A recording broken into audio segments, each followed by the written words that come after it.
Birinchidan biz Tataristonda bik rahat, ikkinchidan mana Rossiyada bik rahat tugul.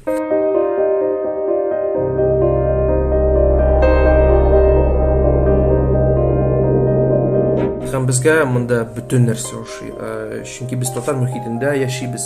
Tiliymiz bilan Qamal teatriga boramiz, tiliymiz kitobxonaga boramiz, tiliymiz nidir qiziq kishilar bilan uchrashamiz, oralashamiz, fikrlashamiz.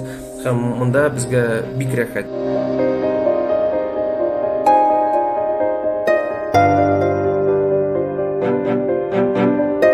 Bütün yaş kişiler olar kim işmekarlık bilen şug'ullana, olar Instagram ekonomika bilan beyli.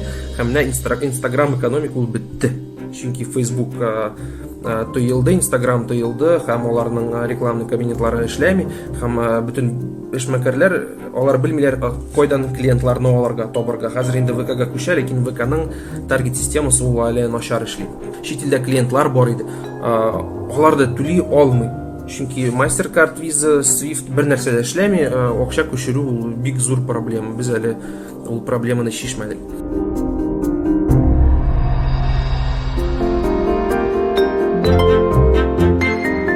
Bir yoqdan qo'lasi kerak, ikkinchi yoqdan qo'lasi kelmish, chunki sen azrak o'zingni soучастник gibi ощущаешь, ne bilmaymiz.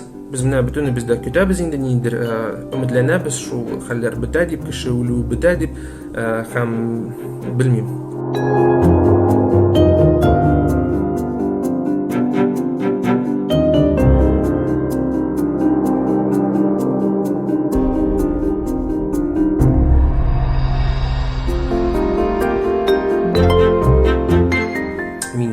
Ишитам урамда анда балалар йөриләр, һәм алар кычкыралар: Украина говно, Россия вперед дип.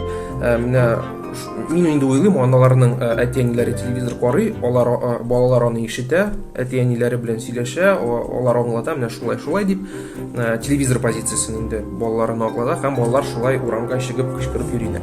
Һәм бу ниндидер дискомфорт тудыра, чөнки без үзебезнең позицияны ничектер итә алмыйбыз, чөнки бар фейк турында законлары, икенче законлар, дискредитация российской армии, һәм син аны ниндидер мәгълүматны, ул официаль мәгълүмат булмаса, син аны итә алмыйсың.